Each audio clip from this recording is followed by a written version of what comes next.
Salut les mordus! Et ben voilà, ça y est, la fin de la saison creuse approche. C'est quand même fou, hein, comme un petit mois ça peut paraître long quand la truite et le brochet sont fermés et que de toute façon tout le reste de la faune aquatique est envasé et léthargique.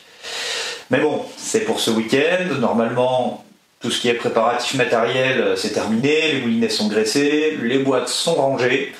Ok, bon, pas les miennes parce que je suis quelqu'un de fondamentalement bordélique. Mais bon, il est temps de préparer la session, non? Allez, on y va.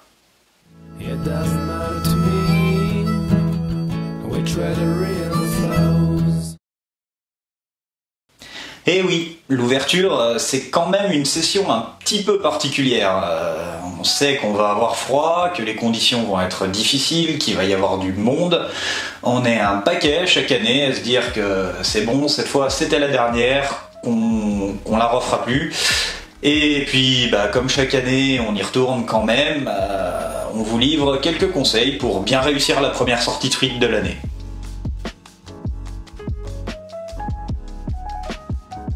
Alors je vais commencer par enfoncer une grosse porte ouverte. Privilégiez toujours un terrain connu, un endroit où vous avez l'habitude de faire du poisson, vous savez qu'il y en a, vous connaissez la configuration par cœur. C'est super important. Les conditions vont être difficiles, c'est franchement pas le moment de faire de l'exploration, même si bon, vous verrez certainement dimanche ou en début de semaine prochaine que en ce qui me concerne, j'ai pas vraiment le choix parce que j'ai emménagé il y a pas longtemps dans la région. Mais bon, voilà, faut savoir un truc, c'est que dans les conditions dans lesquelles on pêche souvent à l'ouverture, surtout si on vit dans des zones un peu montagneuses, c'est pas toujours évident de garder le moral. Il fait froid, les poissons sont difficiles, donc savoir qu'il y en a et vraiment connaître le coin, ça aide toujours un peu. Et je vous garantis que ça fait la différence quand vous vous retrouvez par moins 16 degrés avec les cuissardes pleines d'eau, les collants imbibés et les anneaux qui gèlent sur votre canne. Là, dans ces conditions-là, c'est salvateur. Sans ça, vous rentrez chez vous. Et c'est une vraie histoire. Ça m'est vraiment arrivé. Si vous faites l'ouverture, surtout dans un petit milieu, il va être crucial d'essayer de minimiser au maximum le nombre de pêcheurs avec lesquels vous allez partager votre parcours. Alors bon, faut pas rêver, c'est l'ouverture, vous serez probablement pas tout seul, ou alors vous avez déniché un spot des enfers planqué dans un coin inexploré et vous avez vraiment beaucoup de chance et je vous envie vraiment beaucoup.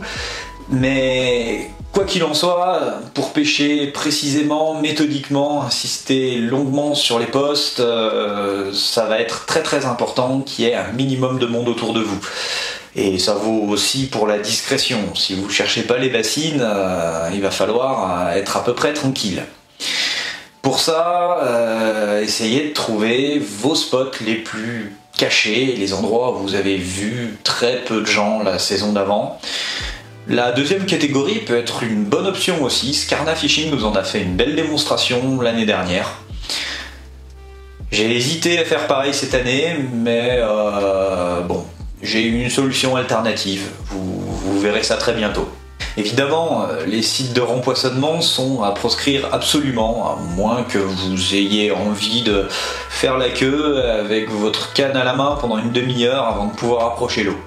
Bon, avec tout ça, vous devriez déjà avoir une petite idée du parcours que vous allez choisir pour votre ouverture. Maintenant, on va voir comment, une fois sur place, on va localiser les poissons et surtout essayer de les faire bouger. Comme je l'ai dit au début de la vidéo, les poissons risquent d'être extrêmement apathiques. Il faut savoir un truc sur les poissons, c'est que ce sont des animaux ectothermes et poikilothermes. Ouais. C'est pas faux. C'est-à-dire que leur métabolisme est totalement conditionné par la température du milieu dans lequel ils se trouvent. Et même si, comme cette année, on a eu un printemps plutôt précoce, attendez-vous quand même à ce que ce soit froid.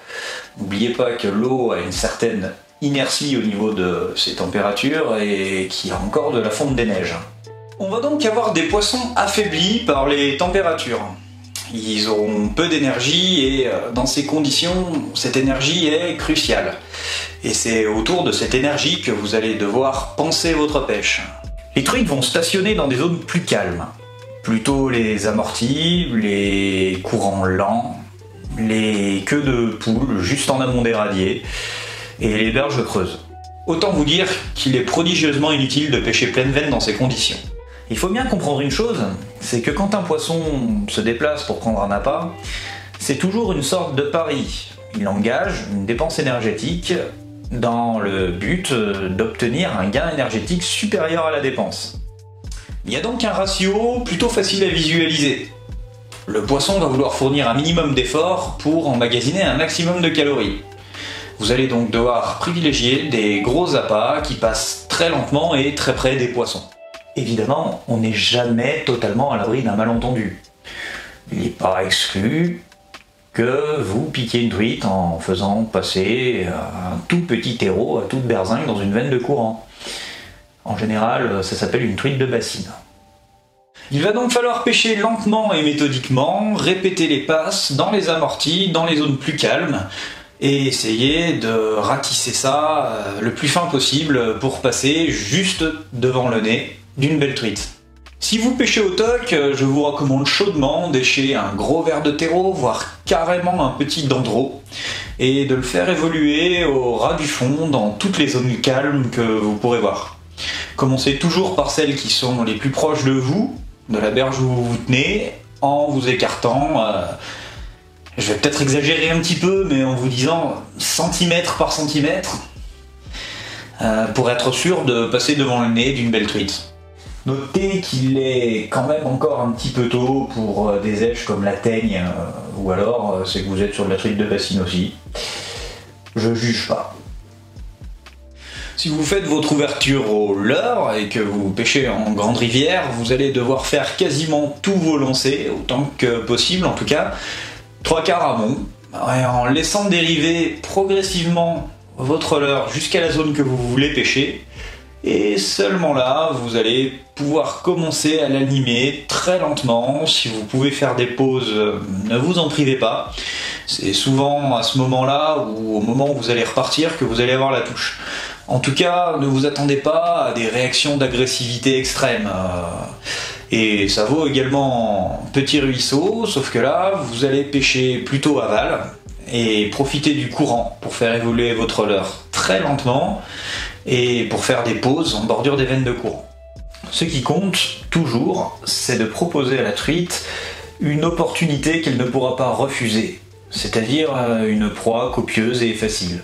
Si vous êtes un guerrier courageux et que vous décidez d'aborder votre ouverture à la mouche, je vous recommande plutôt une grosse nymphe qui va pêcher assez creux, qui va évoluer au ras du fond et donner surtout une grosse bouchée à la truite. On va très bientôt vous proposer un montage de gamarres. Si les gamarres sont présents dans la rivière que vous pêchez, ça peut être une excellente option, surtout s'il y a des gros gamarres. Gardez toujours à l'esprit que dans des eaux froides de début de saison, les poissons ne seront pas monteurs en général. Mais ça peut quand même arriver. En général, dans le courant de l'après-midi, quand les eaux seront bien réchauffées par le soleil, là vous avez peut-être une petite chance d'avoir quelques éclosions et quelques poissons qui monteront jusqu'en surface pour saisir des insectes. Enfin, quand vous aurez pris du poisson, pour ceux qui pratiquent le catch and release, essayez de décrocher au maximum vos prises dans l'eau. Évitez de trop les sortir, surtout s'il gèle. Voilà, faites-vous violence. L'eau est froide, c'est pas forcément très agréable d'aller barboter, mais c'est vraiment très important pour la santé des poissons. Comme je le disais plus tôt, les conditions sont souvent rudes. Ça vaut pour les poissons, ça vaut aussi pour les pêcheurs.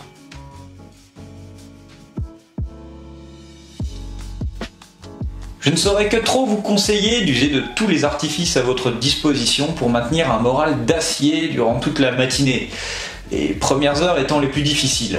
Plusieurs fois, il m'est arrivé de prendre quelques poissons tôt le matin, dans les minutes qui ont suivi le coup de sifflet de l'ouverture. Oui, parce qu'en Savoie, ils mettent un coup de sifflet à l'heure légale, là où je faisais mon ouverture. Et puis après, plus rien pendant un long moment. En général, quand c'est comme ça se dépeuple assez vite et au bout d'une heure, il n'y a plus grand monde au bord de l'eau. Pourtant, le meilleur moment arrive en général aux alentours de 9 h, quand les rayons du soleil commencent à réchauffer un petit peu les eaux, les truites, et on trouve souvent un pic d'activité à ce moment-là. Une fois que les truites sont revigorées par les rayons du soleil, il ne faut pas hésiter à repêcher les endroits où on est déjà passé, où d'autres pêcheurs sont déjà passés, et même si on y a fait ou vu faire du poisson. Donc il faut tenir le coup. Alors pour ça, les vêtements chauds, ne négligez jamais l'utilité d'avoir un Marcel dans son armoire. Je sais que c'est plus vraiment à la mode, mais je peux vous garantir que quand il fait très froid, c'est d'un grand secours. N'oubliez pas aussi les collants. Des collants polaires, voilà, c'est clair. Je sais pas qui c'est qui monte, ben c'est moi. Bon. Ok. Bon, un bon thermos de café, quelques casse-dalles, de préférence des trucs gras et sucrés, ça réchauffe toujours mieux. Le gras, c'est la vie. Et surtout, n'oubliez pas de prendre tout le nécessaire pour vous sécher les mains en cas de prise. Ouais, et prévoyez des chiffons de rechange. On sait jamais, des fois qu'ils deviennent tout durs en gelant. Voilà, avec tout ça, si vous êtes sur un parcours fructueux, que vous connaissez bien, vous devriez arriver à tenir le coup. Et donc à réussir votre ouverture. Parce que bon, voilà, je le dis souvent, mais ça tient vraiment beaucoup au moral, ce genre de sortie. Et croyez-moi, ça peut valoir le coup. Je sais pas pourquoi, mais quelque chose me dit que Romain devrait vous le démontrer très rapidement. Pour terminer cette vidéo, je voulais rappeler à tous les truiteux comme moi que, en général, il est interdit de marcher dans l'eau au début de la saison. Pour une raison que je pense vous connaissez tous, c'est le début de la reproduction des ombres communs. Alors ça peut aussi poser problème pour les truitelles de l'année d'ailleurs, et ça on l'oublie un petit peu trop souvent. Quoi qu'il en soit, même si chez vous c'est autorisé ou qu'à un moment vous n'avez pas le choix, vous êtes obligé de traverser pour une raison X ou Y, un chien vous attaque, enfin bon, bref. Vous voyez ça avec vous-même, évitez absolument de mettre les pieds dans les zones calmes. C'est ici que les truitelles trouvent refuge, c'est ici que les ombres ont leur frayère. Voilà, c'est très important pour préserver nos lieux de pêche, la biodiversité, l'avenir de notre passion. Donc je vous encourage à être vigilant à ça et voilà, et à faire de l'éducation. Tout le monde n'est pas au courant. Voilà. Donc inutile d'être agressif, simplement expliquer aux gens si jamais vous voyez que voilà, il y a des excès. Je vais essayer d'aller filmer prochainement les zones de reproduction des ombres pour vous montrer un peu tout ça. Ce sera peut-être le sujet d'un prochain vlog. En attendant, n'hésitez pas à nous envoyer vos petites astuces d'ouverture à vous dans les commentaires. Pensez à vous abonner et à cliquer sur la petite cloche en bas à droite pour ne pas rater nos prochaines vidéos, et pensez à nous mettre un petit pouce en l'air, surtout si vous avez aimé, pour nous donner le sourire. Voilà. C'est très important de sourire. Sur ce, bonne ouverture à vous, et à la prochaine.